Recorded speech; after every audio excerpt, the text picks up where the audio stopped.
Salut à tous, on est le mercredi 28 mai 2025, bienvenue sur Info Barça. Aujourd'hui, on fait le point sur toute l'actualité du Barça. C'est parti. Le FC Barcelone a perçu 57,4 millions d'euros de recettes télévisuelles après avoir remporté la Liga cette saison. Une belle récompense financière pour une saison couronnée de succès. En parlant de la prochaine saison, le ballon officiel de la Liga a été dévoilé, marquant déjà le début de la préparation pour la suite.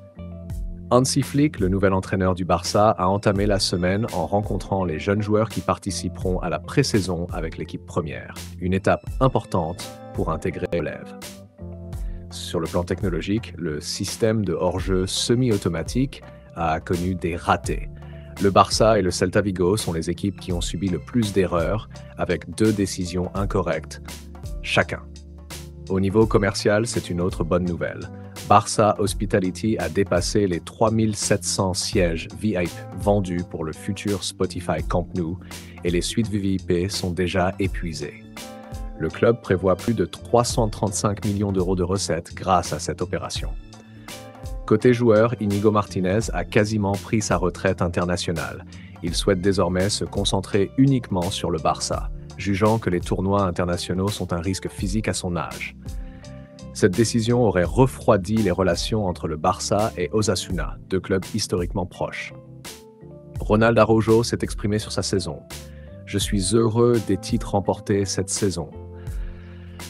Personnellement, ce n'a pas été ma meilleure année à cause des blessures. Mais je suis serein, je suis capitaine, j'ai un contrat jusqu'en 2031 et je vais rester ici, c'est certain.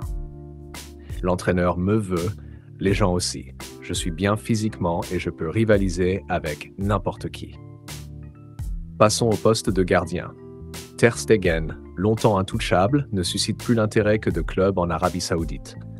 Le Barça envisage désormais de recruter un nouveau gardien pour concurrencer l'Allemand.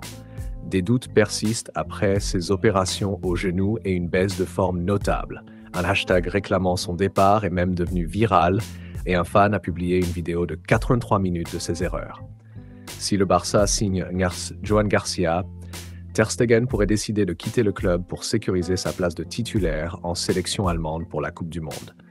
Le Barça a justement pris des informations sur Bart Verbruggen de Brighton, mais Joan Garcia est la priorité numéro 1.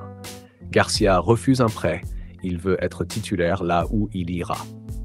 Il a déclaré « Beaucoup de choses se disent, mais tout n'est pas vrai. Je suis très calme. Le Barça, je déciderai avec mes proches. Jouer contre l'Espagnol, ce serait spécial, mais je suis prêt pour ce défi. » Lucas Chevalier, gardien de Lille, n'est plus une option sérieuse. Le Barça ne l'a pas encore contacté. D'autres priorités passent avant. Du côté des transferts, Ansu Fati a déjà quitté le centre d'entraînement du Barça. Monaco a trouvé un accord avec le joueur. Il ne reste que la clause de rachat à définir pour finaliser un prêt avec option d'achat. Ansu avait refusé toutes les offres en janvier, mais le projet sportif de Monaco l'a convaincu.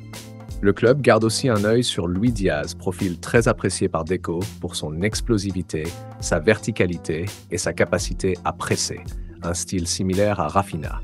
Mais son prix, au moins 70 millions d'euros, rend l'opération peu probable. Enfin, c'est officiel. Lamine Yamal a prolongé jusqu'en 2031. À la fin de ce contrat, il n'aura que 23 ans et c'est tout simplement irréel. Avec les primes prévues, il pourrait même devenir le joueur le mieux payé de l'équipe à terme.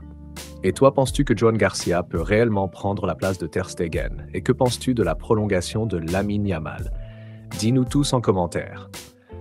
Merci d'avoir suivi cette vidéo. Si t'as kiffé, lâche un like, un commentaire, abonne-toi et active la cloche pour ne rien rater de l'actualité du FC Barcelone. À très vite, Visca Barça!